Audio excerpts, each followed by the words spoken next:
ताजा अपडेट्स के लिए सब्सक्राइब करें हमारे YouTube चैनल को और साथ ही बेल आइकन को दबाएं।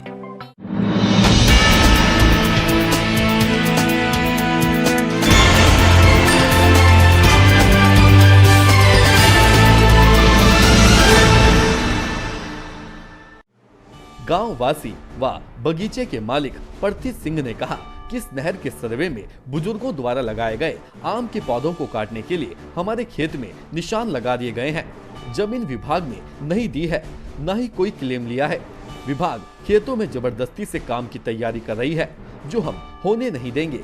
वहाँ के लोगों की सरकार से अपील है कि इस नहर का काम खेतों के पास खाली जगह से किया जाए, ताकि लोगों के बगीचे को कोई नुकसान न पहुँचे। नहर बन रही है, ये अच्छी बात है, पर किसानों के नुकसान के साथ अनदेखी हो रही है।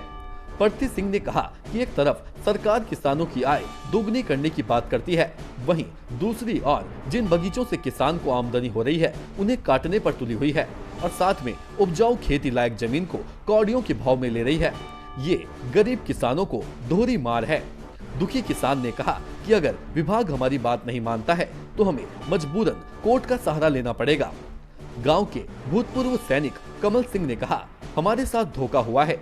हमारे यहाँ जो जमीन नहर के लिए ली गई है उसकी कीमत सही नहीं दी गई और जो दी गई है वह भी अभी पूरी नहीं मिली है और कहीं कीमत बहुत ज्यादा दी गई है और कहीं कहीं तो किसी दूसरे को फायदा पहुँचाने के लिए किसी दूसरे की जमीन ले ली गई है।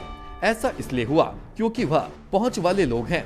उन्होंने अपनी जमीन बेचने के लिए नहर घुमाकर कहीं और से करवा दी है और सरकार ने हमें न जमीन का क्लेम दिया है न पेड़ों का।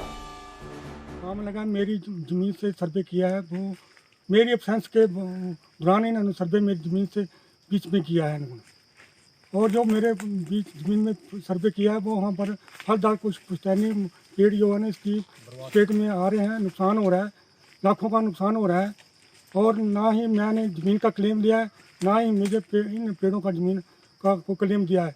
जबकि इस नहर का सर्वे दूसरी तरफ से भी हो सकता था, वहाँ पर कोई नुकसान किसी का नहीं, इतना भारी नुकसान हो सकता था। मतलब अब ये सरकार बोलते हैं एक तरफ से मतलब किसानों के हम दूसरी दुगने आय करेंगे, हमारे को उतना नुकसान झेलना पड़ रहा है। कंगार पे चले कर्जा लिया हुआ बैंक से, ये जो पीछे चला हुआ था किसान कार्ड बनाने का, और इसमें से ये इन्होंने हमारे ये उखाड़ दी है। इसके मैं बेच के इसका मैं किस्त कुस्त देती थी, अब वो ना पेड़ की कुछ है ना कुछ। ये जमीन को बाहर से ले जाओ, इसको नहर को बाहर से निकाले। और ये जमीन का जो हमें क्या वो देना था इन्होंने लोन, वो भी नहीं दिया, किस्त तो वो भी नहीं दिए, पैसे भी नहीं दिए। अगर नहीं दिए तो वो हमारे किसान कार्ड में जाने चाहिए ना, कि ये बोलते पहले उसकी भरपाई करो किसान कार्ड की, फिर आपको पैसे मिलेंगे। आप सरकार से क्या अपील करना चाहेंगे? हम बोलते हैं कि इस नहर को बाहर से ले जाओ। आज करने वाले लोग मेरे पास तो अभी कोई आया नहीं, पर मैं साइट में गया था तो कुछ ने मेरे को बताया कि हमारा लाइन इधर से कर लो या उधर से कर लो, हमारे को मतलब हमारा खेत दुफाड़ हो रहा है। तो भी उनका एक वहाँ प्रतिनिधि था जो लैंडलॉर्ड है, उसको पेमेंट हो गई है, जो हमने लैंड एक्विजिशन कर रखी है through land acquisition officer Kangra के थ्रू, और पेमेंट भी उनको हो गई है। लेकिन वहाँ हमारा प्रोडक्ट बनेगा 10 से 15 मीटर हाइट पे जमीन के ऊपर, तो उसको खेत को तो डिस्टर्बेंस क्रिएट होगी। नूरपुर से श्रमिक मंच संवाददाता संजीव महाजन की रिपोर्ट। भारतीय जनता पार्टी अनुसूचित जाति मोर्चा मंडल शाहपुर की बैठक मंडल अध्यक्ष सुरजन कुमार की अध्यक्षता में पीडब्ल्यूडी रेस्ट हाउस में संपन्न हुई। प्रदेश प्रवक्ता राजकुमार ने बताया कि संगठन को किस तरह से मजबूत किया जाए व 2022 के चुनावों में भाजपा को भारी बहुमत से जिताया जाए, इसके ऊपर रणनीति बनाई गई है और कार्यकर्ताओं को टिप्स भी दिए।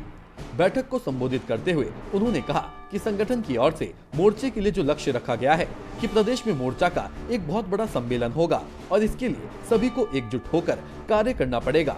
साथ ही कहा कि प्रदेश की इस सम्मेलन मोर्चा की बैठक को संबोधित करते हुए जिला अध्यक्ष अश्वनी गिल ने प्रदेश से आए हुए प्रवक्ता राजीव कुमार के दिए हुए सुझावों को धरातल पर उतारने के लिए सभी कार्यकर्ताओं को निर्देशित भी किया है और बताया कि 2022 का जो लक्ष्य हमारे जिला कांगड़ा के प्रभारी ने हमें दिया है वह पूरा करने के लिए ज्यादा से ज्यादा मेहनत करने की जरूरत है और इस बार हिमाचल में हमारे मोर्चे की ओर से वोट प्रतिशत में भी काफी बढ़ोतरी हुई है, जो कि हमारे मोर्चे के लिए अच्छी बात है।